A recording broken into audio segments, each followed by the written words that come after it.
Salut à tous! Aujourd'hui à l'émission, j'ai reçu Jonathan Galarno. Jonathan qui est copropriétaire avec son frère du Repère Boréal dans Charlevoix. C'est l'endroit magique où on peut louer des petites habitations en nature. C'est vitré, c'est tellement beau. Jonathan et moi, on a parlé de son parcours. On a parlé du début du projet de Repère Boréal, comment le tout est venu au monde. On a aussi parlé de l'impact environnemental qu'une entreprise peut avoir et à quel point lui essaie de minimiser le plus possible son impact sur la nature. C'était super intéressant. Fait que je vous laisse le découvrir. Jonathan Galarno, un homme incroyable. Bienvenue à Voilà le podcast.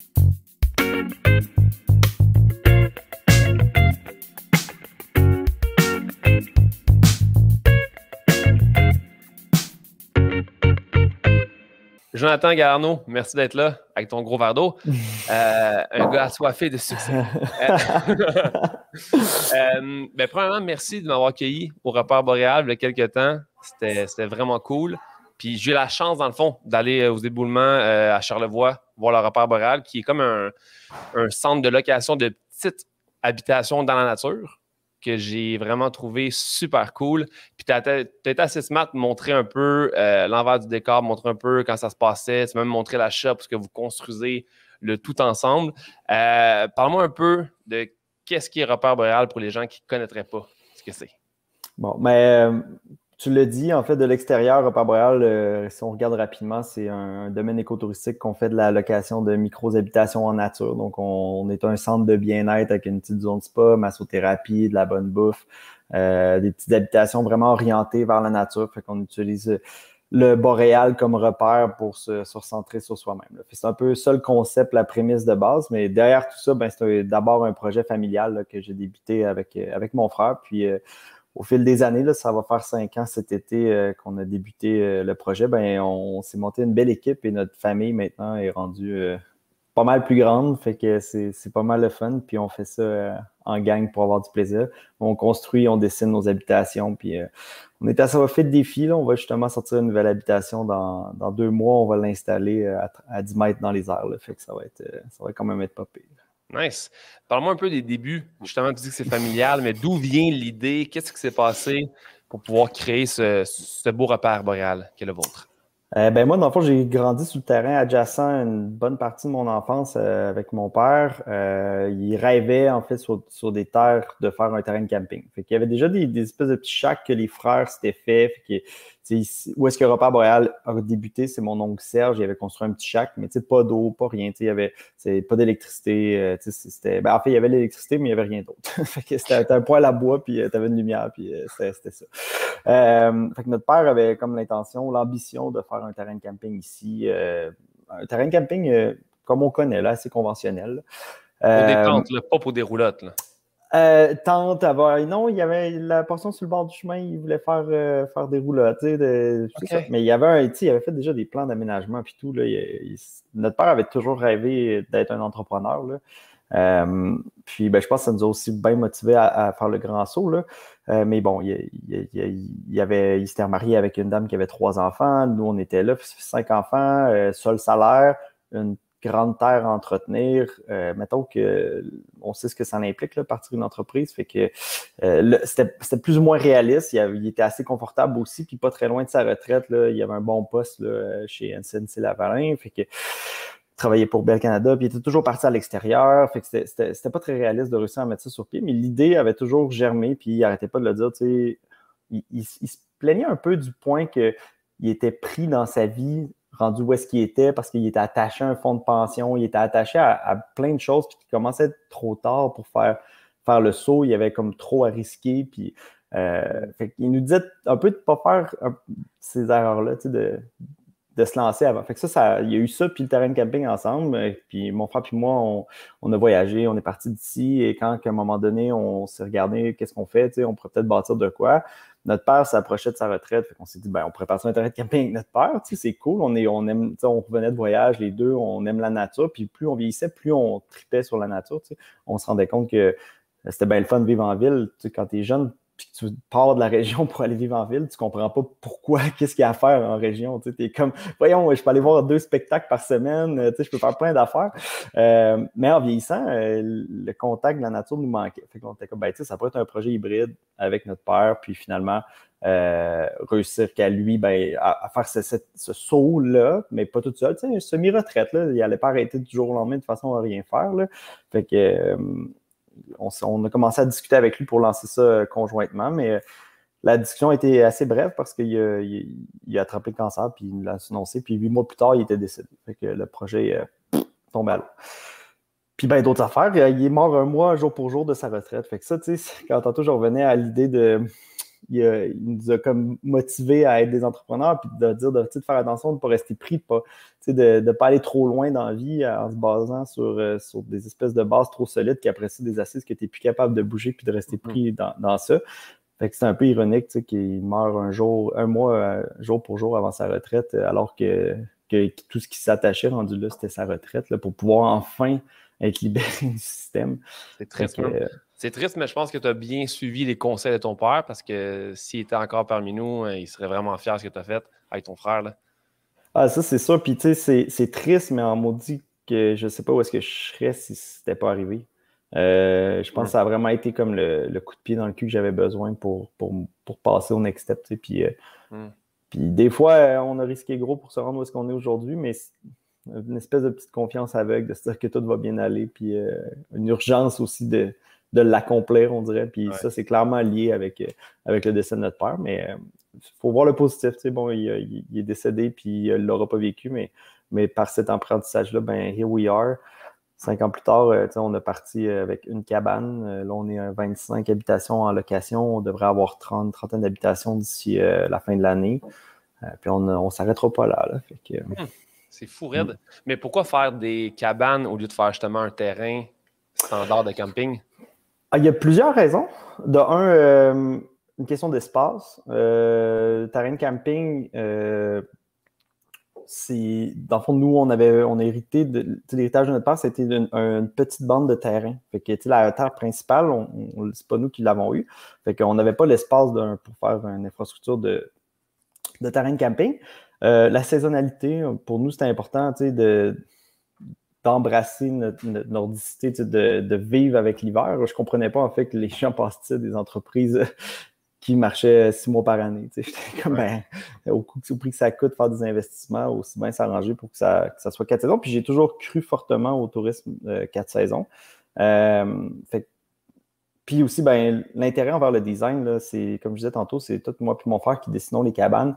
On a toujours trippé architecture, on a toujours trippé concevoir. Simon a toujours fait il a fait des motos plus tôt dans sa vie. Il a été peintre, du airbrush sur des motos. On a toujours eu un côté super créatif. Moi, l'architecture, depuis que j'ai, je sais pas, 10 ans que je regardais sur Remax les maisons à vendre, les grosses maisons, puis là, je regardais comment c'était fait, je voulais être architecte. Là, fait que on a toujours aimé ça, fait qu'on s'est dit, écoute, faisons-le nous-mêmes, dessinons ce qu'on... Je pense que c'est par réalisation, puis par souci d'être innovateur, puis d'originalité aussi. Pour nous, c'est pas concevable de pouvoir faire quelque chose que quelqu'un a déjà fait, fait que c'est pour ça que Repas Boréal est né, mettant tout ça ensemble. 2 martinis plus tard, on avait dessiné une cabane, puis on la bâtissait. Dis-moi donc, moi j'ai eu la chance de voir les cabanes puis les différents types d'habitations que vous avez. Décris-moi un peu à quoi ça ressemble, les différents types d'habitations que vous avez. En fait, on a 2 types. Donc, on a un modèle, on a plusieurs modèles, mais qui sont séparés, je dirais, en 2 types. On a les prêts à camper puis les micro-chalets. Le type prêt à camper, on n'a qu'un seul modèle, c'est le Maïcan, c'est le tout petit cube. Donc, c'est une habitation que, oui, il va avoir le Wi-Fi, la literie d'hôtel 5 étoiles, tout ce qu'il faut pour cuisiner, l'électricité, super confortable, mais n'aura pas l'eau courante. Fait que c'est vraiment l'expérience glamping. On a 2 blocs sanitaires super haut de gamme, plancher chauffant, douche en céramique, vraiment sympathique, ouvert sur la nature aussi. Si on voulait vraiment que quand tu arrives et que tu vas faire ta vaisselle, ça soit une expérience. Puis ça fait partie aussi de l'expérience camping, de prendre le temps de gérer ses ressources. Fait qu'on voulait vraiment offrir une espèce d'expérience que tu reviens dans la nature, puis que comme tu vas dans un camping, il faut que tu te gères, là, puis que tu fasses tes choses aussi, puis ça fait partie de l'expérience, puis t'es un peu en pleine conscience quand tu fais ça, parce que tu t'en vas avec ton bac, puis tu fais la vaisselle. Fait que ça, c'est la petite habitation, le Maïcan. Puis après ça, on a d'autres modèles, puis c'est tous des micro-chalets. Donc, on a plusieurs gammes. Là, on a le Shiship, qui est une habitation faite à partir d'un conteneur maritime. Encore là, c'est des habitations qui vont avoir tout ce que je viens de dire, plancher chauffant et niveau de confort élevé avec tous les mêmes matelas d'hôtel, etc. Mais vont avoir une douche puis l'eau courante. Donc, c'est la différence. S'ajoute à ça le MASH, là, qui est comme notre suite. Donc, c'est un plus gros. Ça reste petit. C'est un petit chalet quand même, un genre style loft, mais avec une terrasse sur le toit, mais quand même un peu plus gros. Puis, on a un bâtiment qui... En fait, on a maintenant aussi un plus gros bâtiment qui est le Niche, là, qui est un chalet un peu plus conventionnel en termes de grosseur là, pour les gangs. On avait quand même de la demande avant le COVID pour des gens de se rassembler en groupe. Puis sinon, on a l'Utapi. Puis l'Utapi, c'est un chalet, dans le fond, nous, pour continuer à accroître après 2 ans d'exploitation ici. On a acheté le terrain après du domaine, qui était initialement, avant que je naisse, à mon père, qui s'était fait un petit shack dessus, comme le premier terrain qu'on a débuté ici. Mais il l'a vendu avant que je naisse, ce terrain-là. Puis les propriétaires, par la suite, il y a eu comme 5-6 propriétaires, ils ont fait des agrandissements. Fait qu'il y avait une genre de petite résidence de touristes sur le terrain. Nous, on voulait le terrain pour développer, mais ça venait avec un chalet. Fait qu'on l'a reparboréalisé. Puis il s'appelle Utapi parce que Utapi en Innu, ça veut dire racine. Puis les racines du projet, c'est notre père. C'est un petit clin d'œil à notre papa. Fait Bien joué. Voilà. Puis si tu me parles de ton nouveau projet, là, lui, tu m'as montré sur plan que j'ai eu la chance de voir le UHU. Oui, le U. Donc, ouais, cette habitation-là, en fait, veut dire hibou là, en Innu. Donc, le concept, c'est qu'elle est perchée dans l'arbre. Là, donc, c'est une habitation qui va être à 10 mètres dans les airs à la cime des arbres. Là. Donc, ça va être, mais qui va avoir vraiment tout le niveau de confort élevé. Ça va être très minimaliste à l'intérieur, mais on aime ça travailler dans des petits espaces. On essaie de toujours bien passer nos espaces. Ouverture sur le ciel là, pour voir les étoiles, une grande fenestration de 15 pieds de haut.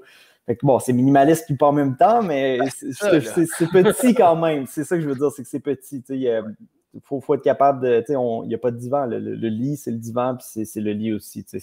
Mais bon, on va avoir quand même une grande douche avec la vue sur l'extérieur, avec la cime sur les arbres. Là. Fait que, ça ressemble à ça. Ça va être un fou projet, ça. Ça rentre demain dans l'atelier. Sérieux? Wow! Mais c'est quand que tu vas pouvoir l'installer? Dans le fond, c'est une structure d'acier. Fait qu'on reçoit la structure d'acier à l'atelier demain. Puis là, on calcule 2 mois à peu près de fabrication. Fait qu'on devrait installer, si tout va bien, fin avril. Mais il va falloir les monter. C'est parce que les délais aussi, c'est des monteurs d'acier, puis une grue qui fait l'installation, bien entendu. Là, fait que nous, on fait vraiment juste la coquille puis la cabane.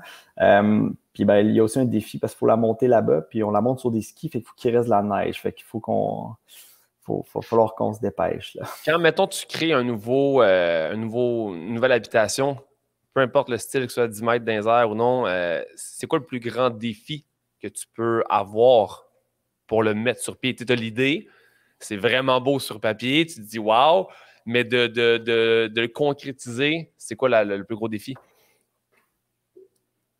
Le budget. Pour ceux qui nous entendent à la maison en podcast audio, c'est ça, je te fais un signe de piastres, c'est pour ceux qui ne voyaient pas. L'argent, c'est sûr que c'est parce qu'à un moment donné, on s'excite rapidement. Quand on parle design, on part sur des idées, puis à un moment donné, je pense au premier chalet qu'on a dessiné. Je dessine avec le premier chalet avec mon frère. À l'époque, on avait un ami super proche qui était notre entrepreneur général là, avant que nous, on prenne la relève et qu'on fasse tout, là, qui me donnait un bon coup de main. Puis je dis, ça ressemblerait à ça. Puis il dit, c'est parfait, ça va coûter $1 million. Je fais, ouais, c'était plus comme 100 000 en tête. Fait que, mais bref, on connaissait rien à l'époque, non plus tant que ça. Là, mais c'est toujours d'allier design avec une rentabilité d'entreprise, c'est pas toujours simple, surtout dans ce qu'on fait nous. Fait que je te dirais que c'est toujours ça, quand on part avec les assises qu'on a, c'est la même chose qu'on utilise au Québec pour faire des viaducs. Là. Fait que c'est une foreuse qui fore, le roc qui coule des assises dans du béton, puis il y a des maisons, c'est ça. Fait que c'est de garder parce qu'on ne peut pas louer la cabane $2 000 par jour. Là, il y a quand même une accessibilité qui Fait que c'est de jouer avec le modèle d'affaires puis s'assurer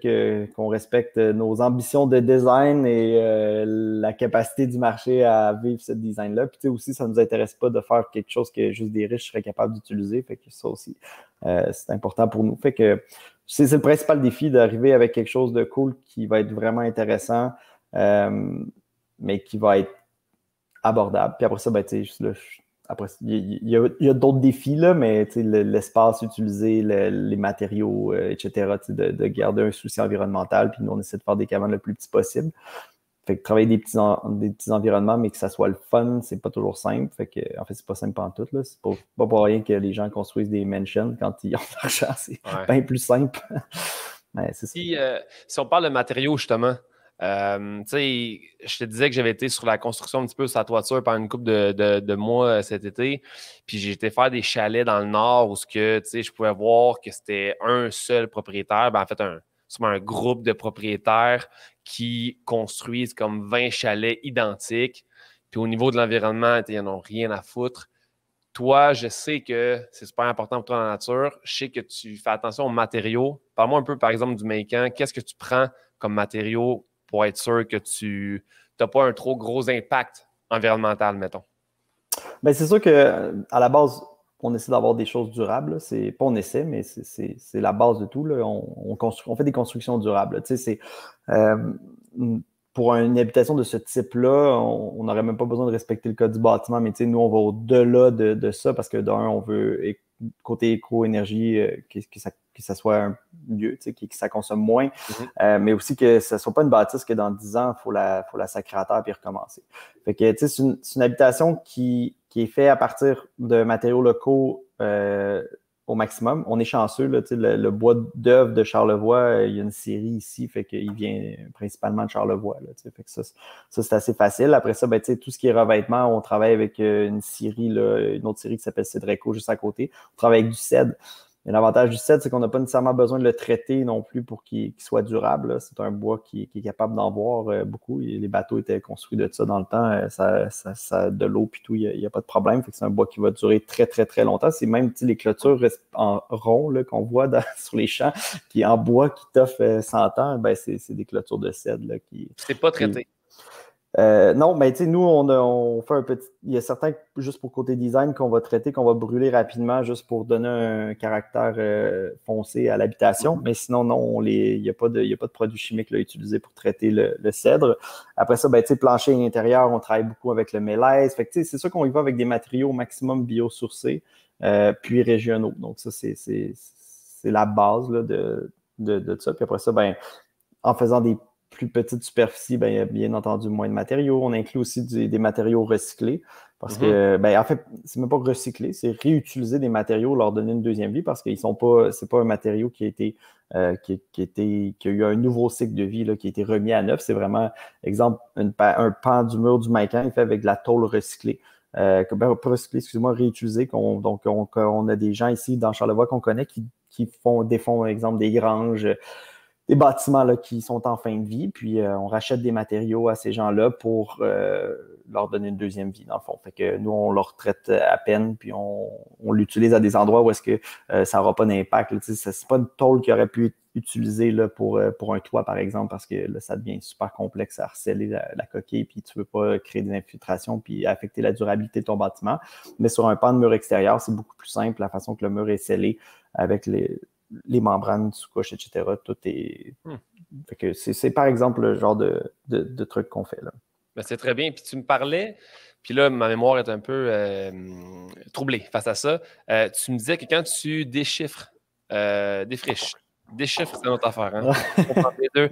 Quand tu défriches le terrain, qui est quand même petit pour tes petites habitations, justement, tu me disais que quand, en général, les gens construisent, ils font brûler le bois, ce qui crée des émanations de CO2. Puis de votre côté, vous avez acheté une machine qui coupe en petits morceaux.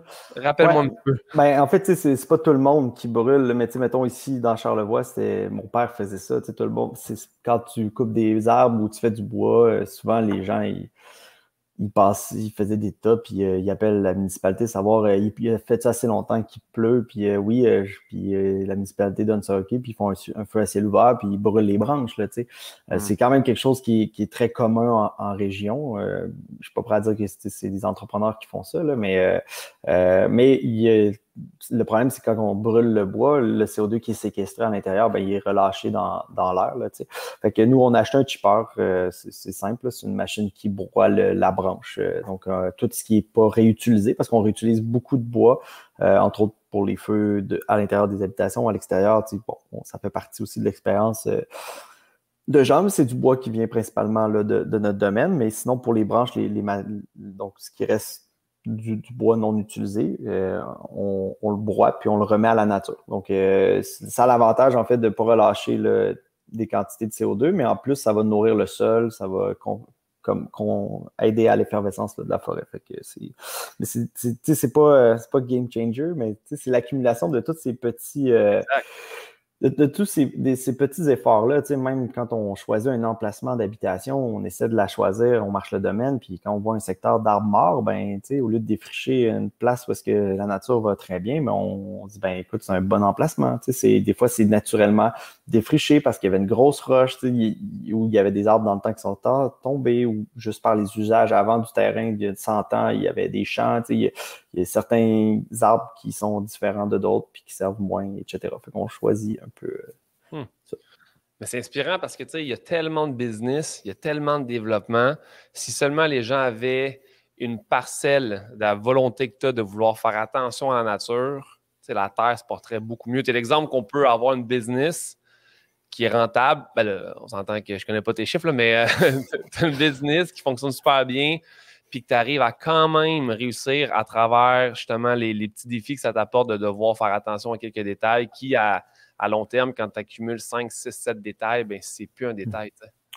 Ouais, mais tu sais, nous, c'est sûr que c'est une question de cohérence aussi. Dans notre cas, ça s'impose comme choix. Je veux dire, on demande aux gens de venir ici et de profiter de la nature, de ne pas la respecter, ça serait un sacrilège, là, tu sais, je serais pas, ben, il y a des gens qui le font, là, mais j'imagine qu'un jour, ces gens-là vont se faire crucifier sur la place publique, mais, tu sais, je pense, je reviens toujours un peu à, tu sais, il faut pas être plus catholique, tu sais, que le pape, là, faut faire attention, puis, tu sais, je pense, mettons, moi, il y a 3 ans, j'ai décidé de devenir végétarien, parce que je mangeais beaucoup, beaucoup de viande, là, puis, tu sais, je n'étais pas capable de slacker, faut que j'ai essayé, tu sais, puis, tu sais, là, je mange pas juste depuis peut-être 6 mois, je suis flexitarien, mais je fais attention, je mange de la viande locale, de la viande de chasse qu'on chasse ici, des choses comme ça, mais j'en mange beaucoup moins, puis je reviens toujours à... On serait pas mal mieux si 50%, on diminuait tous notre consommation de viande de 50% plutôt qu'une poignée de gens soient radicaux puis qui coupent à 100%. Puis c'est un peu ça avec l'écologie. Si tout le monde fait un peu attention, ben on va augmenter de façon exponentielle notre bilan sur l'environnement plutôt qu'une entreprise comme la mienne qui va essayer de tout faire pour mettre en place. Nous, on veut viser une carboneutralité, on veut se rendre jusque-là. On est un peu stock-up. Quand on vend quelque chose à l'accueil, on met ça, on package ça dans des contenants réutilisables pour que nos clients nous les ramènent puis qu'on les réutilise plutôt que de créer des déchets, etc. On composte avant même qu'il y avait du compost ici. On essaie vraiment de limiter les emballages à usage unique, etc. Mais au final, je pense qu'on n'a pas besoin de se rendre jusque-là pour faire une différence. Au contraire, je pense que si tout le monde fait un premier pas puis un deuxième pas, ben c'est là qu'on va avoir un plus gros changement à grande échelle parce que il y en a en tabarnouche des entreprises puis des êtres humains sur la Terre. C'est pas mal mieux que Repère Boréal dans le fond du bois avec ses 25 chalets qui fait attention. T'sais. Je pense que, tu sais, quand on parle de jeunesse, on parle de futures personnes qui vont être en charge du monde.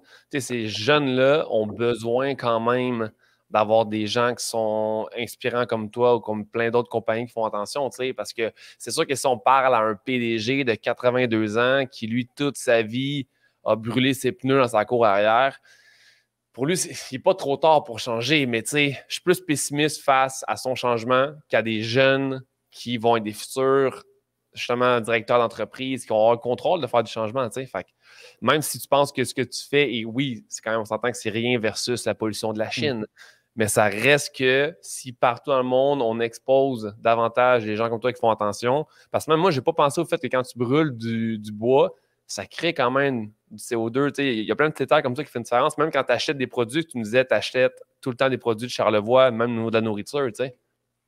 C'est important, là, je pense qu'il y a d'acheter local près de chez soi. Au pire, tu n'auras pas de tomates pendant 2 mois. Au pire, tu n'auras pas, y aller aussi avec les saisons, Mais c'est pas toujours simple, tu sais, puis c'est Ouais. ça devient super compliqué. Nous, dans Charlevoix, on est vraiment chanceux, tu sais, peux-tu parler de tomates, là, j'ai des tomates à l'année, des serres d'à côté de chez moi, tu sais, on est quand même vraiment chanceux, mais c'est sûr que d'être un peu plus conscientisé puis de faire attention va faire une grosse différence. Puis nous, on essaie aussi, tu sais, par nos actions, d'inspirer les gens, puis j'espère réussir à les convaincre de faire un step de plus. Puis c'est un peu ça notre prochain projet, d'amener ça à un autre niveau en développement durable. C'est réussir à exposer, oui, ce qu'on fait, mais de se rendre encore plus loin, puis d'essayer de conscientiser les gens. Vous êtes venu de Montréal pour venir ici, comment vous êtes venu, de penser, parce qu'il faut aussi faire attention, parce que je fais beaucoup d'efforts, mais en même temps, ultimement, on fait déplacer du monde énormément, puis les gens, ils viennent de loin. J'ai des gens qui partent de Toronto, qui prennent l'avion, puis qui louent un char, puis qui viennent, puis qui repognent, tout ça pour 2 jours, Fait que mais à un moment donné, si tout le monde commence à comprendre un peu comment on peut faire attention sans arrêter de vivre, mais Exact. aussi, après ça, c'est qu'est-ce que ça prend pour juste ici dans Charlevoix, on a une grosse lacune au niveau des déplacements parce que on n'a aucun transport en commun. C'est pas durable. Puis, à un moment donné, c'est l'équilibre dans tout ça puis, qui fait que on se privera pas. Moi, je suis un gars qui aime voyager puis je fais attention. Puis je sais bien que c'est super polluant de prendre l'avion, mais je ne vais pas arrêter de voyager demain matin. Par contre, je vais faire d'autres efforts à d'autres endroits. Puis je me dis qu'au final, mon bilan, il se balance d'une certaine façon. Puis c'est un peu ça qu'on. Mais comme je dis, il faut faire attention. On essaie d'être cohérent, mais il ne faut pas penser qu'on est blanc comme neige parce qu'on fait du recyclage. Personne ne peut se prétendre de l'être, dans le sens où, je veux dire, on ne peut pas se priver de voyager pendant que c'est une des choses, un des accomplissements de l'être humain qui est le plus magique. Voyager, y a-t-il quelque chose qui est plus ressourçant, on apprend à connaître des cultures, des paysages, je veux dire, mais si des gens comme toi voyageaient, prenaient l'avion 2 fois par année, ça change. Je veux dire, si tout le monde était aussi strict que toi quand même dans son day-to-day, prendre l'avion ne changerait rien au niveau de la planète. Tu ne crées pas vraiment un grand impact environnemental si tu compostes, si tu fais tellement d'affaires comme tu fais là. Je veux dire, je pense pas que ce soit si dramatique.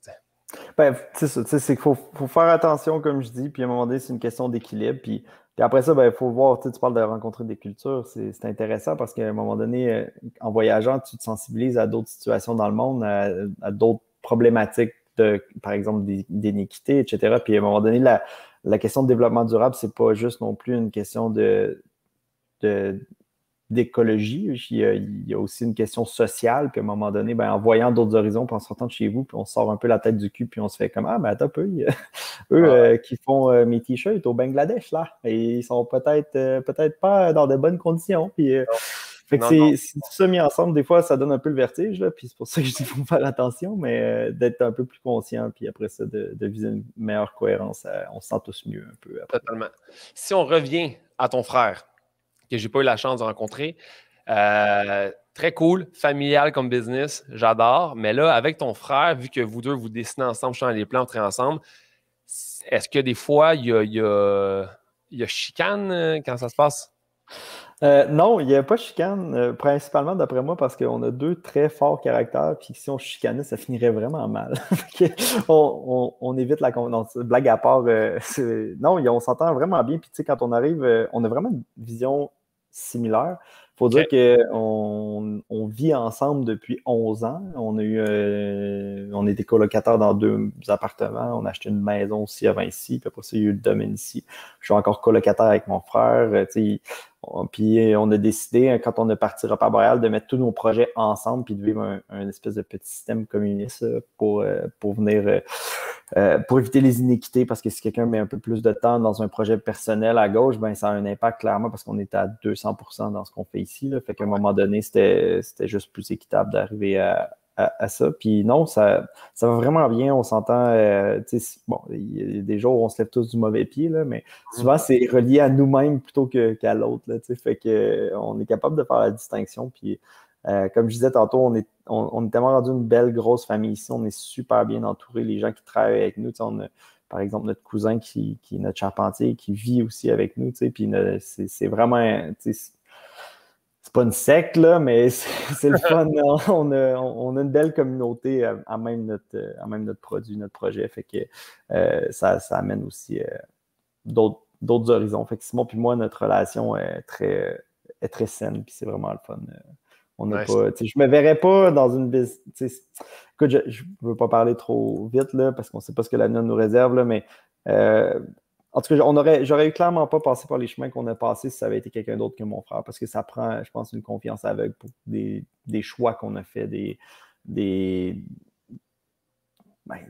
décisions, puis à un moment donné, je me serais pas allé là. Puis les sacrifices aussi, tu sais, que ça prend des fois pour stepper la game. Puis je pense pas que ni lui ni moi, on aurait été capable de faire ça avec quelqu'un d'autre que juste, mettons, notre frère. Là. Fait que ça... Ouais. OK, cool. Jonathan, je prends une pause de 4 secondes pour aller dire à la personne qui passe à la balayeuse à côté qu'elle arrête de passer à la balayeuse pendant encore 30 minutes. On va couper ça au montage. Toujours avoir une bonne relation avec les concierges de l'établissement. C'est tout le temps l'idéal. Il faut qu'il y ait du son de balayeuse. Tu fais tout sur place là-bas, dans le fond. J'ai vu ta genre de shop là, que vous construisez tout. Fait que tout est fait directement sur le lieu. Ouais. Oui, on essaie au maximum, mais tu sais, comme tu vois, dans un projet comme le OUOU, comme c'est une structure d'acier, on fait faire le frame d'acier par une shop de fabrication d'acier. Fait que ça, mais là, ça, c'est différent parce que c'est un peu complexe. En fait, c'est super complexe comme projet. Puis d'ailleurs, c'est juste pas une expertise qu'on a à l'interne et pas un qu'on veut se doter. Là. Mais ouais, sinon, on essaie au maximum. On a certaines choses au-delà de la construction qu'on a décidé d'arrêter de faire à l'interne. On faisait beaucoup de prêts à manger à l'interne. On faisait notre recette maison de pâté chinois, puis avec du fromage. J'ai pas eu la chance de faire ça quand je suis venu. Mais là, il va falloir que tu reviennes. Mais tu vois, ça, à un moment donné, les opérations, ça devient un peu plus complexe. Puis on est chanceux, encore une fois, je reviens, dans Charlevoix, on a tellement de choses à proximité, tellement de producteurs écœurants. Puis c'est aussi notre devoir de collaborer puis d'avoir un impact positif dans notre communauté. Fait que ça fait plaisir d'encourager le monde. Puis ils font tellement des produits de qualité que pour nous, rendu là, ça vaut même plus la peine de les faire à l'interne. Fait que il y a certains produits comme ça qu'on a décidé d'arrêter. Mais ce qui est construction, mobilier, etc., là, la majorité est fait par... OK, cool. Je me dis ça, l'autre fois, je me disais que, tu sais, moi, j'ai eu la chance d'habiter dans mon propre gym parce que quand j'ai ouvert mon premier gym, j'étais pas sûr si ça allait marcher ou pas, tu sais. Fait que j'ai comme habité sur le divan du gym pendant quasiment 8 mois, je pense, au total. Le soir, je fermais les rideaux, tu sais, pour que le monde me voie parce que c'est vitré. Fait que je veux pas que les gens me voient coucher dans mon divan, tu sais, c'était awkward, là, c'est comme un divan-lit. Puis, vu que j'habitais dans mon gym, j'étais jamais en période de pause. On dirait que constamment, je pensais à travailler, à changer ça. Tu sais où je m'en vais avec ça? Hein? Je pensais constamment à faire des trucs, à peindre le mur, à plein d'affaires. Puis là, en ce moment, ce qu'on voit en arrière de toi, c'est une des belles habitations où ce que tu es. Puis vu que tu habites dans le repère boréal, comment tu fais pour décrocher? De pas toujours le goût d'aller faire quelque chose de... Bon, en toute honnêteté, je suis pas si bon que ça à décrocher. Là. Du moins le mental, là, ça, je suis. Mais en même temps, c'est ce qui me stimule dans la vie, tu sais, puis je suis vraiment. Je trippe bien raide, là, tu sais, j'aime vraiment, vraiment ça, puis je suis un gars d'opportunité, puis j'aime ça, tu sais, penser à ça. Mais j'apprends à faire le vide de temps en temps, mais c'est sûr que de vivre sur son domaine amène certaines contraintes, disons ça comme ça, tu sais, t'es tout le temps dedans, fait que t'as une vision toujours de quelque chose que tu peux améliorer ou changer, tu sais.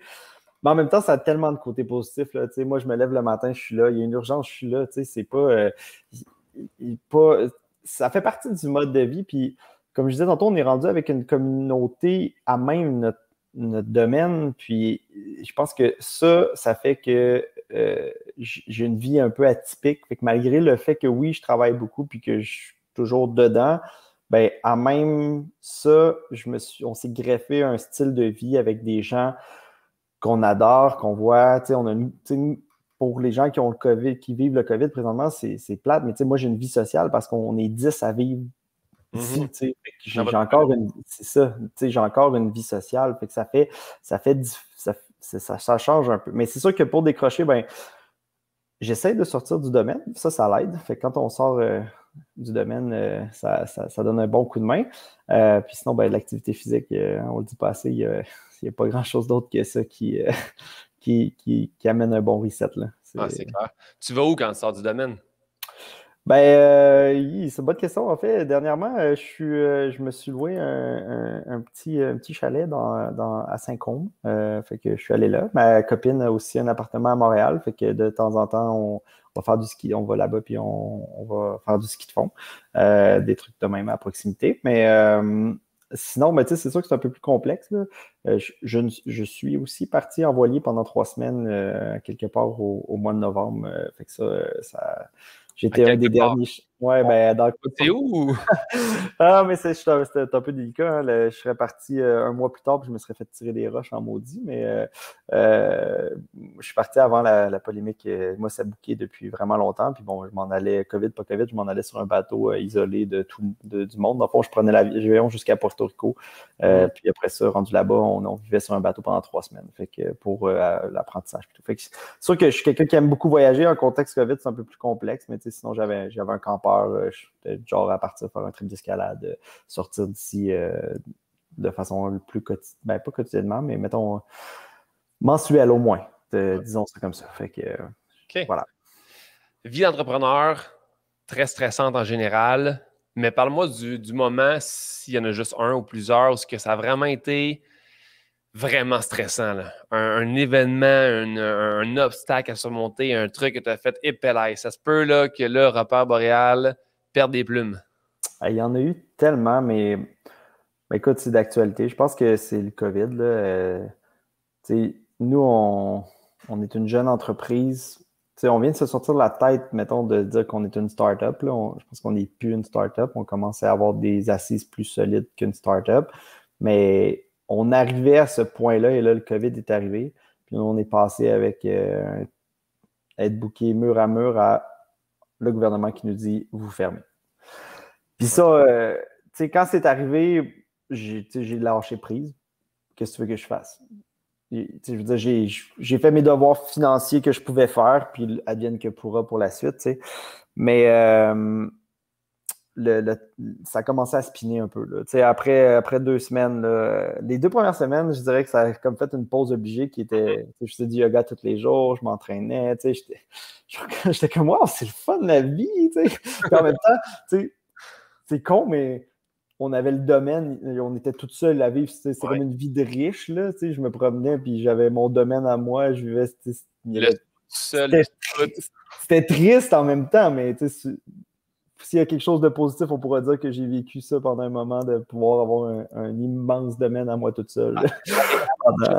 Là, en confinement, c'est pas beau. Là. En hiver, il n'y a aucun. Ça, c'était particulier un peu pour nous, mais après ça, c'est sûr que ça commence à spinner. Puis, ben, ça, mon frère et moi, on a une autre entreprise qu'elle a perdu 100% de son chiffre d'affaires. En fait, à cette époque-là, on faisait beaucoup d'événements internationaux. Fait que à un moment donné, ça a commencé à spinner pas mal. Puis tu travailles sur des plans de relance, puis des façons de réorienter, de repenser sa business, puis ça prend du jus, puis finalement, on a travaillé comme des malades pendant un mois à tout réinventer le monde pour se faire annoncer 3 jours à 3 jours d'avis, non, 5 jours d'avis, mais à 24 heures de lancer notre virage, que Repère allait réouvrir.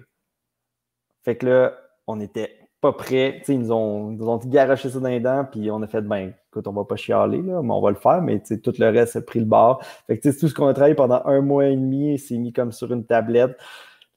J'ai jamais eu de cheveux blancs avant cette période-là et j'ai commencé à avoir littéralement des cheveux blancs à ce moment-là. Jamais un plan de relance qui va être utile un de ces jours. Ben, il y a certainement des idées qui ont émané de ça qui vont rester, puis des choses qu'on reparle aussi présentement, mais c'était juste un gros coup, puis de ne pas le voir aboutir, ça a comme fait un... C'est comme, pouet. Mais bon, c'est ça qui est ça, on va pas se plaindre, on est rouvert, puis on est encore là aujourd'hui, puis ça va bien. Fait que, En tant que place à Charlevoix, niveau employé, comment ça se passe? Ben, c'est sûr que Charlevoix, c'est la région touristique qui a la plus forte intensité touristique, dans le sens qu'il y a beaucoup, par rapport à son ratio de population, le nombre de visiteurs, c'est la région qui a la plus grande intensité touristique. Fait que c'est sûr que c'est pas simple parce qu'il y a beaucoup d'entreprises qui ont besoin d'employés et il y a une grosse pénurie de main-d'œuvre là, dans Charlevoix. On a la chance d'avoir un produit intéressant puis aussi une culture d'entreprise qui se démarque, là. Je pense sincèrement que c'est pas comme travailler n'importe où, travailler chez nous. Puis on le voit avec les gens qui se greffent à notre entreprise. Mais une tendance qui s'impose présentement, c'est qu'on ratisse à l'extérieur de la région de Charlevoix et c'est principalement des gens de l'extérieur qui déménagent dans Charlevoix pour venir travailler chez nous. Fait que c'est drôle comme ça. Une personne à la fois, on est en train de repeupler les éboulements. Est-ce que tu peux les héberger ou non? Écoute, on essaie parce qu'on a une capacité limitée pour les gens qui viennent. Là. Donc, on n'a pas assez d'hébergement haute. Là. On a un petit bâtiment qu'on héberge des bénévoles qui nous donnent un coup de main quand ils passent là, en voyage, des choses comme ça, pour mettons, ramasser des branches, des choses comme ça. Mais sinon, on essaie de le faire que de façon très, très temporaire, là, si jamais on est vraiment dans le caca, parce que ça serait pas viable. Mais on est en train présentement d'essayer d'acheter un immeuble là, pour ça, parce qu'on se rend compte que ça, à plus long terme, avec les perspectives de croissance qu'on regarde, ça va devenir un enjeu de plus en plus compliqué. Et il n'y a pas beaucoup de logements, parce que c'est une région qui est très intéressante touristiquement. Donc, les gens louent leurs appartements touristiquement, mais ça devient super onéreux de loger du monde. Fait que là, on a trouvé un immeuble à proximité qui ferait peut-être du sens. On a fait une offre d'achat dessus. Fait qu'on est là-dedans présentement. Fait que ultimement, on aurait probablement une possibilité là, d'héberger, de garder un appartement pour des employés, puis ultimement même essayer de le louer juste à nos employés pour garder pour se garder une possibilité de plus, parce que comme je dis, quand on pose une offre d'emploi, 95% des CV qui rentrent, c'est pas des gens de la région. Fait que on ne demande pas de candidature, mais c'est un peu compliqué quand tu appliques à un poste qui est à 4 heures de route de chez toi. Là. Fait que, ouais, c'est ça. Puis si tu peux pas loger nulle part, ça devient compliqué. Là. Fait que, bonne idée. On travaille là-dessus. Parle-moi d'erreurs. Parle-moi d'une erreur ou de plusieurs erreurs que tu as faites au début qui t'a fait grandir, qui t'a fait apprendre des choses ou que tu ne referas plus jamais. Ouf! Hey, mais il y en a tellement. C'est ça le. Tu sais, ben, on a appris beaucoup d'un côté technique là, pour faire des choses à l'interne comme ça. On a appris énormément de. Mais je n'irai pas jusque-là parce que rendu là, je pense que c'est tellement. On fait tous des apprentissages quotidiens sur nos capacités puis qu'est-ce qu'on peut faire, mais je dirais que ça a été. En même temps, j'allais dire c'est une erreur, mais j'allais mentionner de voir ça a été difficile d'avoir une vision très long terme d'ici, disons ça comme ça, parce que on est tellement parti de loin. Là. On est parti avec 15 $ dans nos poches, puis on se dit on va bâtir de l'immobilier. Là. La banque, elle te regarde un peu croche quand tu dis ça. T'sais. Puis, mais en fait, c'est parce que j'aurais rien fait de différent. C'est ça le truc, c'est qu'au final, c'est ce qu'on pourrait percevoir comme des erreurs était comme le chemin obligé pour se rendre où est-ce qu'on est rendu aujourd'hui. On a appris certainement, puis le jour qu'on va faire un prochain projet, on va avoir appris énormément de ça, mais pas, j'aurais pas fait différemment. Je l'aurais pas. J'ai eu énormément d'apprentissage, mais j'aurais rien fait différemment. En fait, il n'y a pas vraiment de possibilité. Fait que je suis pas. C'est plate comme réponse. Hein? C'est que quelque chose coûte 100 000, mais qu'il en coûte 1 million finalement. Mais tu sais, hey, mais gars, tu sais, je peux. À un moment donné, nous, on essaie d'étirer. En fait, je pense que l'erreur que j'ai faite, c'est. La plus grosse erreur que j'ai faite, je pense, c'est que je ne me suis pas écouté physiquement. Ça, je te dirais que c'est l'erreur. C'est un classique. Ouais, mais c'est ça. Tu sais, t'es passionné, puis tu sais, on a tiré toutes les élastiques, on s'est mis énormément de pression, on a tout fait pour se rendre où est-ce qu'on est aujourd'hui, tu sais, puis des fois, on n'avait même pas fini de boucler le financement, puis on était en train de construire, puis tu sais, fallait que ça avance, là, tu sais, il faut se rendre, puis des fois, ça amenait une pression énorme, là, tu sais, que je réalisais pas du tout, puis à un moment donné, ben, tu commences à être fatigué, puis tu te rends compte que tu es plus irritable, puis tu es moins de bonne humeur, puis tu sais, j'ai été chanceux, je pense que j'ai tiré la plug juste avant, puis tu sais, la pandémie est comme venue taper le dernier clou, là, tu sais, genre, comme j'avais vraiment besoin de vacances, puis là, ça, c'est arrivé. C'est pour ça que les 2 premières semaines, j'ai pris du temps un peu pour moi, mais après ça, je retombe dedans, puis t'as rien récupéré encore. Fait que là, je fais beaucoup plus attention à mon équilibre personnel, je dirais ça, comme ça. Mais c'est ce que j'ai appris, parce qu'à un moment donné, c'est un cercle vicieux, parce que moins tu as d'énergie, plus tu travailles, ça te prend de l'énergie pour travailler puis accomplir une tâche. Mais là, moins tu as de temps, fait que là, moins tu te reposes, puis là, fait que la to-do list devient de plus en plus longue, puis là, tu deviens de plus en plus fatigué. Puis ça, Dès que tu arrêtes, tu tombes malade direct. ouais, c'est ça. Ouais, que tu es sur un rush d'adrénaline, puis dès que tu prends des pauses, c'est fini. Tu tombes Ouais, malade. mais dans la dernière année, disons que depuis cet automne, là, ça va mieux. Là. Le petit trip en voilier m'a remis sur la bonne route, disons ça comme ça. Là. Mais avant ça, la dernière année, j'avais un rhume constant, disons ça comme ça. C'est triste à dire, mais écoute, on apprend là-dedans. Puis ouais, ça a été une erreur. Là. Mais c'est dur de se pacer. Là. C'est pas comme courir un 5 km que tu sais que rendu à 4, tu t'en restes à courir. Là. Tu cours c'est toute ta vie, c'est tous tes rêves qui sont dans le projet. Fait que tu te dis, 1 heure de plus, 1 heure de plus, là. Là, non, constamment. Fait que c'est comme, ça drive tellement, c'est tellement profond, c'est viscéral comme envie de continuer que tu te dis, mon corps va suivre, maintenant, là, ça brise. Ouais, mais c'est ça. Toi, Jonathan, fais attention, là. Ouais, mais je suis là-dessus. Ça va bien, pour vrai. Si on revient un petit peu à la base, tu as été à l'université de Laval, si je ne me trompe pas. Ouais, je ne suis pas allé longtemps, mais je suis allé. Combien de temps? 1 an. Ah, ben quand même, moi j'étais 2 mois au cégep, j'ai arrêté. Moi, le cégep, c'est une autre histoire. Ils ont fini par me donner un deck parce que j'avais fait trop de cours et que j'avais assez de crédit. Qu'est-ce que tu as voulu faire à Laval, à l'Université de Laval? Ben, administration des affaires. Puis Okay. j'ai fait un micro-programme qui s'appelle les missions commerciales de l'Université Laval.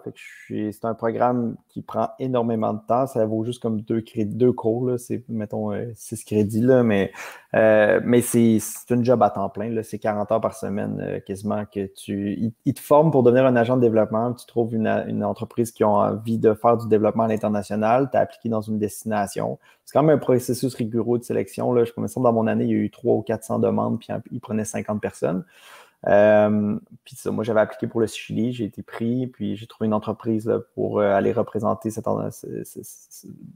du développement d'affaires au Chili pour eux en espagnol pendant 3 semaines. Fait que pendant toute l'année, ben, tu as des cours d'espagnol, tu te fais former, puis tu fais tes recherches, tu apprends la culture de l'entreprise que tu vas représenter. Fait que, pour moi, l'université, ça a pas été du tout, ça a été vraiment plus comme l'émission commerciale de l'Université Laval. Puis suite à ça, ben, je me suis fait offrir un poste au sein de l'entreprise qui était un poste du responsable de développement des affaires, qui c'est un poste normalement que tu as après, quand tu as une maîtrise, fait que j'étais comme bon. Puis j'ai jamais couru après les bouts de papier, pour être bien franc, là, je sais pas, pour moi, je me suis réinscrit à l'université parce que je stagnais, je trouvais, puis qu'il n'y avait plus rien qui avançait, puis je me suis dit, ben, je vais essayer d'aller voir ailleurs, juste pour essayer d'avancer à un moment donné, puis faire un pas par en avant, mais c'était pas, pour moi, c'était pas, je reconnais à quoi ça sert, là, puis je pense que le processus académique est pas mal plus important selon moi que le bout de papier à la fin, là, mais bref, quand l'opportunité est arrivée pour qu'ils m'ont offert l'emploi, je fais, ben, normalement, il faudrait que j'aille étudier 50 plus pour le faire, aussi bien de voir si j'aime ça. Puis après ça, je ferai 5 ans si jamais ça marche pas. Mais finalement, ben, c'est ça. Je me suis rendu compte que ce que je voulais dans la vie, c'était être entrepreneur. Puis j'avais bien de la misère j'avais tout sur papier pour être heureux dans cette entreprise-là. Puis finalement, ben, ça m'a permis de valider que c'était pas nécessairement ma place. Puis après ça, ben, Repas Boréal a commencé à germer. Puis, Mais tantôt, tu en as parlé, tu disais qu'avant la COVID, tu avais une autre entreprise de container. Ouais, mais en fait, On a encore cette entreprise-là. C'est aussi cette entreprise-là qui préfabrique nos structures maintenant à 100% là, pour Repère Boréal. Donc, de préfabrication. L'atelier qu'on parlait plus tôt, c'est notre autre entreprise. Mais cette entreprise-là, à la base, c'était une entreprise en gestion technique en événementiel. Donc, on faisait je dis on faisait parce que, bon, tout est arrêté. Peut-être qu'on en fera, on verra. Pour le moment, on n'a pas trop d'espoir à court terme, mais on faisait beaucoup de gestion d'événements, de marketing expérientiel. Donc, les brands veulent faire partie d'un festival, activer quelque chose, puis ça passait... ça pouvait être qu'est-ce qu'on voit, par exemple, Belle au Festival d'été de Québec, ou encore, on a fait des tournées aux États-Unis pour Dyson, des produits un peu plus... qu'on ne pense pas, mais les gens vont arriver sur place pour pouvoir essayer les produits. Puis on faisait des tournées de certaines villes, de festivals, etc. Fait que nous, on faisait vraiment de la gestion technique. On s'assurait que tout fonctionnait, de mettre en place, en fait, l'installation des installations. Puis c'était beaucoup de la gestion, en fait, d'événements. Puis si ça peut repartir quand la COVID va finir par quitter notre vie, est-ce que tu veux relancer ça ou non? Écoute, le style de vie me manque parce que c'était quand même vraiment le fun. On s'entend, j'ai fait des affaires pas possibles. J'ai travaillé pour le Victoria's Secret Fashion Show backstage avec les mannequins. J'ai fait plein de choses que tu peux pas faire. J'ai traversé les États-Unis bord en bord 4 fois. J'étais allé à Los Angeles, je sais pas, 10, 12 fois. J'ai vu des choses, j'ai vécu des choses, puis c'était des gros challenges aussi, des installations avec des grues en plein centre-ville de New York. J'ai fait des choses, le fun, c'était très challengeant, puis on avait un bon sentiment d'accomplissement, mais c'était tellement time-consuming. Puis tantôt, quand je disais de faire attention à soi, ben, ça c'était comme la coche qui amenait beaucoup de stress, mais aussi une hygiène de vie de merde parce que tu arrivais dans un événement où est-ce que tu avais 6 heures pour monter overnight l'événement, puis après ça, de gérer ça. Après ça, tu restais debout pour voir que tout marche bien, puis après ça, tu loadais out overnight pour aller à l'autre place après. Fait que tu pouvais dormir 2-3 heures, puis tu repartais pour 24 heures, puis tu redonnais. Fait que c'est... Puis après ça, tu es en tournée avec des gens super le fun. Fait que qu'est-ce que tu penses que tu fais le soir? Tu prends un verre. Fait que c'était pas, mettons, physiquement, c'était pas viable là, à long terme comme mode de vie. Fait que ça me manque un peu, mais on est rendu ailleurs, je pense. On est rendu aussi qu'on a développé d'autres expertises puis qui sont aussi plus facilement décuplables. Ça, c'était... Notre autre entreprise, c'était beaucoup lié à mon expertise puis à la Simon, tu sais. Fait que c'était difficile d'envoyer des gens à notre place. C'était beaucoup de responsabilités. Mais quand on partait, là, on s'alternait, mais quand on avait quand même des gars avec nous, tu sais, qu'on engageait, tu sais. Mais il reste que le mastermind, c'était toujours nous. Puis ça, on n'a jamais vraiment réussi à le déléguer. Puis c'était très cyclique. Fait que c'est une entreprise, je dirais, qui nous a permis de se rendre où est-ce qu'on est aujourd'hui, mais que je pense qu'elle a beaucoup plus de pérennité devant elle avec les nouvelles bases qu'on lui a mis depuis la dernière année et demie. As-tu d'autres rêves, d'autres ambitions pour la suite des choses? Et j'en ai beaucoup. Je me demande juste lesquels que je te dis. On a fait mon chum, c'est un podcast. Non, mais il y a des scoops, là. Mais il y aura un repère tropical un jour. Disons ça comme ça, là. Mais ouais, ça fait longtemps que c'est là. Puis écoute, on va se rendre, mais il y a d'autres choses à faire avant, mais il y aura certainement un repère tropical un jour. Là. Ah ouais, wow! C'est fou ça. As-tu une idée tropicale, mettons, où tropicale ou dans quel coin tropique, mettons? Ouais, là, je pense que t'as assez du scoop. Mais au final, disons que ce sera une question d'opportunité en temps opportun. Là. C'est pas... y a rien... On a des préférences, mais on n'a pas rien de canné encore. Mais on devait faire une mission commerciale avec l'Université Laval l'année dernière, mais le COVID a annulé ça, mais on allait au Mexique. On allait vérifier qu'est-ce qu'il y avait pour nous là-bas. OK. Puis, rapidement, je veux que tu me parles un peu d'un sujet que Marie m'a parlé. Elle me dit que quand tu conduis ta voiture, des fois, tu as tendance à accélérer puis à aller vite. Parce qu'avant, tu faisais de la course automobile. Ouais, ben là, tu sais, dans mon... Dis pas que je te l'ai dit, là, sinon on va être fâché. Je respecte toujours les limites de vitesse. Mais j'accélère vite jusqu'à la limite, c'est ça qu'on dit. Hein? Si jamais la police nous écoute, ils respectent les limites de vitesse. Non, mais j'ai fait de la course automobile quand j'étais plus jeune, mais ça fait déjà 10 ans de ça. Mais oui, je fais un peu de rallycross, mais bon, ça coûtait tellement cher que j'ai mis ça sur pause. Mon frère, lui, a recommencé. On en faisait ensemble. Mon frère et moi, bien entendu, on faisait tout ensemble. On était trop pauvres de toute façon pour avoir un char de course à deux. Fait qu'on s'est changé le volant. Et on avait une fois, c'était un qui copilotait, l'autre fois, c'était l'autre qui pilotait, puis etc. Fait que c'était bien le fun. Puis on gagnait tout le temps. Dans notre catégorie, c'était le fun. Mais on pouvait pas gagner le championnat parce qu'une course sur deux, le pilote faisait pas de points. Mais c'était quand même drôle. Pourquoi t'arrêter?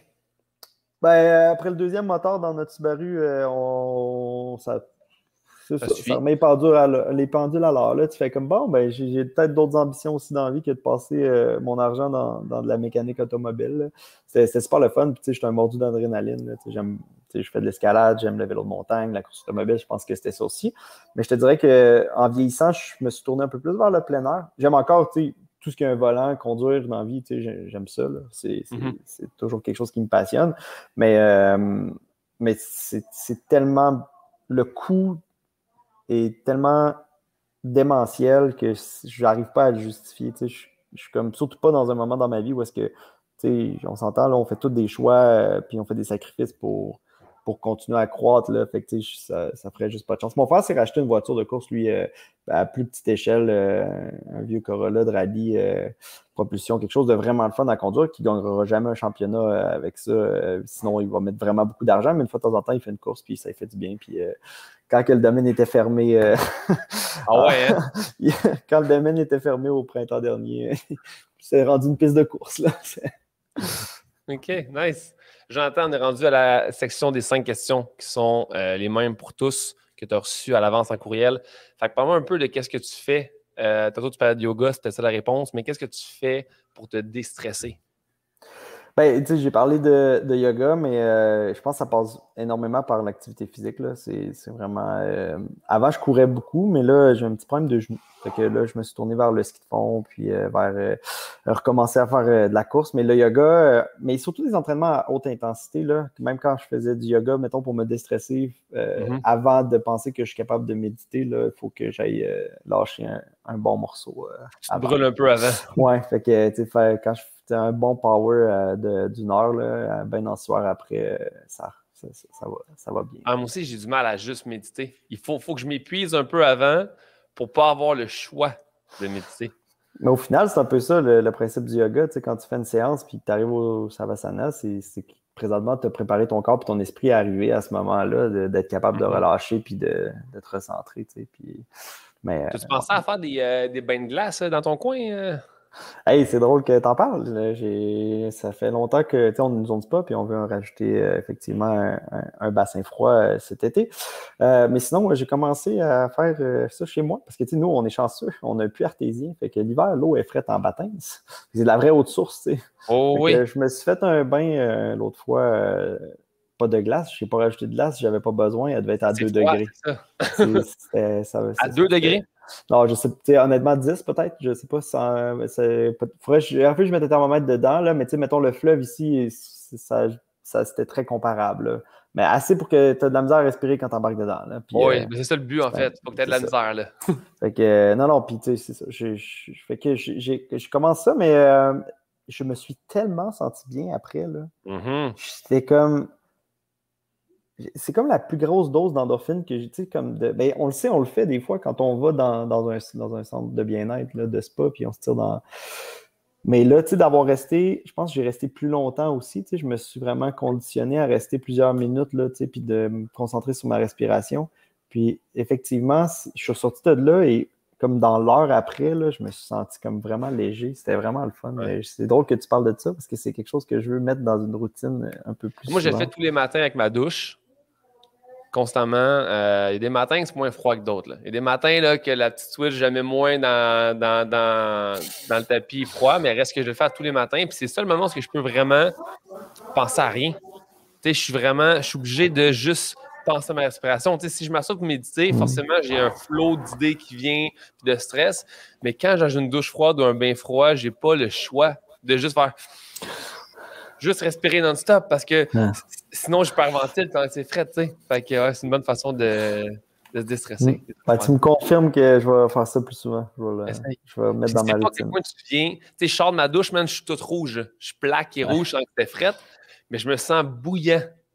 Tellement que je sais que mon sang circule pour aller, c'est un truc de fou. C'est mieux qu'un café, mettons. C'est ça que je veux dire. Ça te réveille le matin sur un papier temps.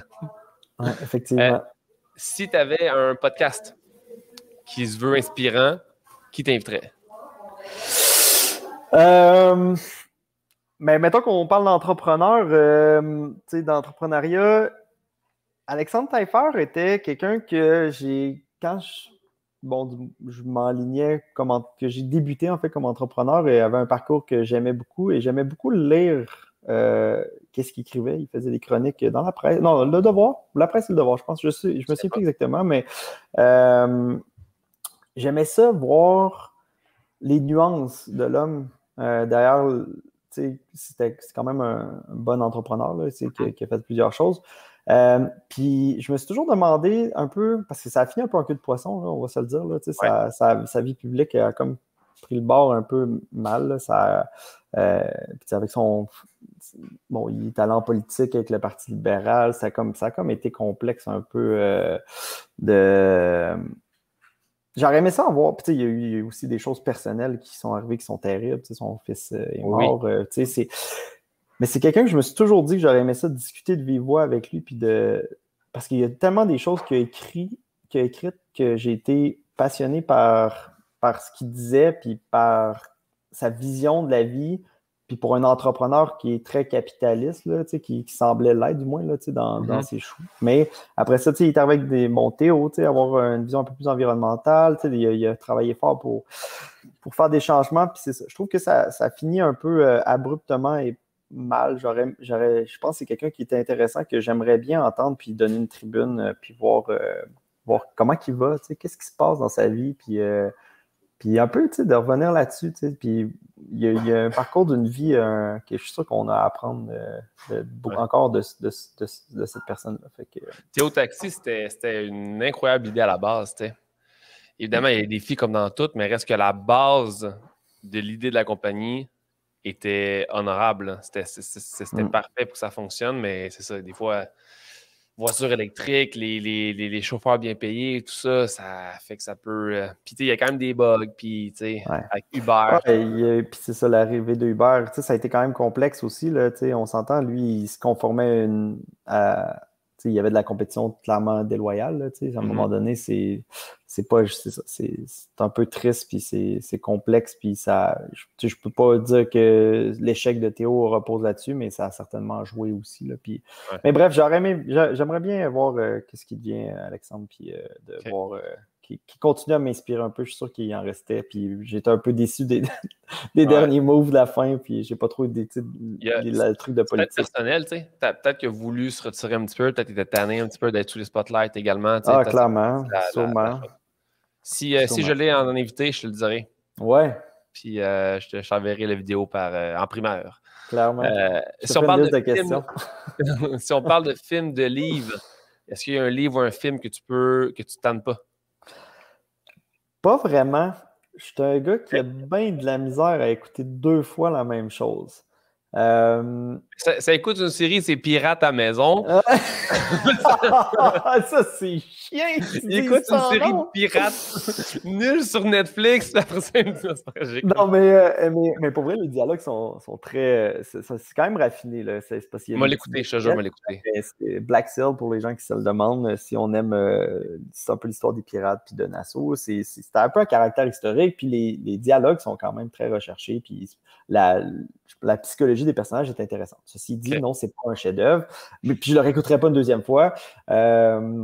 Mais j'ai clairement diminué énormément, dans le fond, ma quantité de choses que je consomme d'écran. Mais tu sais, il y a quand même, mettons, je suis un fan de Wes Anderson. Rise Kingdom est un des films que j'ai vu plus d'une fois et que je serais game de réécouter. Fait que, tu sais, Fantastic Mr. Fox, il a fait plein de bons films. Mais tous ces films ont une couleur, c'est magique, man. Wes, là, mon grand chum Wes, là, il est doué, là, c'est si bon. Tu devrais l'inviter avec Alex. Ça serait pas pire. Wes et Alex. Oui, je pourrais. Mais là, je suis pas sûr d'avoir. Avec toi, je sais pas à quel point je vais pouvoir avoir Wes là, sur mon podcast. Bon. Là, tu m'as eu moi, c'est quand même. Oui, ben c'est ça. C'est ça. Ben là, tu sais, il y a Jonathan Galarno, il y a Wes. Vous êtes quand même pas loin. Repère Montréal, des chefs-d'œuvre américains, je veux dire, on n'est pas loin. Non, c'est pas fait. Ouais. Okay, fait que Wes, good. Puis, si tu peins pas, toi, hein? T'es-tu un peintre? Non, non. Puis mon frère a eu tous les talents de dessinateur, je dirais. Moi, je suis plus un gars qui a besoin d'ordinateur. Il dessine super bien. Non, pas du tout. Je peins pas puis je dessine mal. Mais pour faire des sketchs de cabane, j'ai des bonnes idées, mais j'ai besoin d'assistance électronique pour faire de quoi de bien. OK, admettons que tu as le talent de peindre, là. Tu veux peindre le bonheur. Qu'est-ce qu'on trouve sur la toile de Jonathan? Des montagnes puis un fleuve. Moi, je pense que c'est un landscape, là, puis ben de la lumière. C'est quelque chose... l'immensité d'un paysage. Tu sais, quand je suis allé en Bolivie, j'ai monté un mont de 6100 mètres rendu en haut. Il y a fuck all. T'as le goût de mourir, mais quand tu arrives là, t'as un instant de bonheur instantané. T'es comme un peu on top of the world. Là, t'as un endroit si reculé, mais j'aime l'eau, j'aime les montagnes, je commence à faire pas mal de voiles. C'est des choses qui... Puis la nature, je pense que ça fait partie du bonheur dans ce que je recherche. Il faudrait qu'il y ait quelques êtres humains aussi, là, parce que si tu veux du bonheur, je pense que...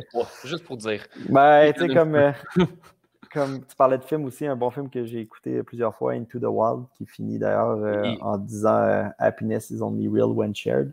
Je pense que je partage quand même, je pense que c'est important d'être heureux tout seul, mais je pense qu'effectivement que ça prend tout son sens quand c'est partagé. Absolument, je suis d'accord avec toi. Puis pour terminer, si tu as 60 secondes pour parler à la Terre entière, qu'est-ce que tu dis? À part venir au repère boréal. Ouais, c'est ça. Je vais essayer je vais être concis, en fait. Je pense que c'est simple. Tu sais, je pense que c'est très polarisant, tout ce qui se passe présentement. Puis j'aimerais ça que les gens aient moins de haine, puis qu'ils réalisent à quel point que ça donne rien, puis qu'on s'éloigne juste les uns des autres, puis qu'au final, c'est ensemble qu'on réussirait à bâtir quelque chose, puis d'arrêter aussi de penser juste à son petit nombril, là. Des fois, ça l'aide. On voit nos malheurs plus gros qu'ils sont souvent, puis l'entraide, je pense que ça fait du bien à soi-même, puis ça fait du bien aux gens qu'on aide aussi. Fait que d'arrêter d'avoir de la haine, puis les médias sociaux amplifient tellement ça. Puis les gens ont tellement de couilles derrière un clavier, là, tu sais. Dans le temps, c'était moins... C'est pas ma génération, c'est une génération de clavier, mais t'envoyais pas chier tout le monde. T'allais manger une claque d'en face si tu le faisais. À ce temps, c'est tellement simple de propager de la haine, puis de dire des obscénités, puis de pas avoir de conséquences. Je suis pas en train d'encourager le monde à donner des tapes d'en face au monde, là, mais tu sais, on dirait que d'avoir le risque que ça arrive, ça ajoutait une dimension un peu plus civilisée aux gens que présentement, c'est exponentiel, puis ça, je trouve ça triste, puis un peu moins de haine dans le monde, ça nous ferait un peu plus tous du bien. C'est un beau message. C'est un beau message. Non, mais c'est vrai, partager l'amour. En fait, c'est plate parce qu'on rend les choses qui éteignent un peu. Je sais pas si tu me suis. Tu sais, comme à la base, quand j'ai créé le podcast, je me suis dit, je vais recevoir des gens qui vont être inspirants, qui vont motiver, tu sais. Mais là, quand j'écrivais mes questions, je suis comme, man, ça sonne bien qui éteigne comme question. Mais tu sais, je pense qu'on peut en parler d'une façon qui est vraiment plus sweet qu'à travers des... Tu sais, quand on parle d'inspiration, de motivation, on parle de photos de nuages avec des textes écrits « Crois en tes rêves, personne ne peut t'arrêter ». Tu sais, ce genre de truc-là, je ne voulais pas avoir un podcast comme ça, mais je suis très content de t'avoir eu comme entrepreneur parce que je veux avoir des gens sur mon émission qui montrent que c'est possible de faire des choses correctement tout en respectant la nature, les humains. Je suis sûr que tu es un boss super cool à avoir, même que je pense que tu es quand même un petit peu carré. Je te sens quand même un petit peu main de fer dans un gant de velours, mais ça reste, je pense que la façon que tu as créé ton entreprise, que ça reste familial, que chaque move que tu fais est calculé selon tes valeurs d'entreprise, il faut beaucoup plus de gens comme toi, de Jonathan Galarno qui existent parce que c'est ça qui est inspirant. C'est pas un PDG d'une énorme compagnie de milliards de dollars qui vendent du pétrole. T'sais, moi, ça m'inspire pas du tout. T'sais. Je veux avoir des gens comme toi qui sont réels, qui sont humains, qui sont authentiques. Puis j'étais très content que tu acceptes mon offre de venir. Hey, c'est vraiment gentil. Je suis pas sûr que je me suis fait déjà dire autant d'éloges en peu de temps, mais c'est un plaisir partagé. C'est vraiment le fun de discuter avec toi. Puis j'espère que toute cette pandémie un jour sera derrière nous, mais qu'on va se pouvoir se serrer dans nos bras, là, parce que tu es le Oui. genre de gars que, tu sais, on parle de Kéten, là, je te ferais une grosse colle, moi, puis je te dirais merci pour ce que tu viens de me dire. C'est fin. Je vais coller ton chien aussi, parce que ton chien est très, très beau. Je m'ennuie beaucoup de ton chien. On sort des câlins via mon chien. Non, mais les deux. Un câlin pour chaque. Bon. Mais ton chien, il y a quelque chose j'ai un petit quelque chose pour lui qui est différent. Il y a du Fait que, bromance dans l'air, là. Hein? Il y a quelque chose qui se il y a quelque passe. chose. Il y a quelque chose. Mais on se verra cet été. Je passerai voir ta nouvelle habitation. Le Cool. Ouhou. Yes, exact. Ça. Yes. Ouhou. Fait que thank you. Merci, Jonathan, on va être là. Merci à toi, c'est vraiment le fun.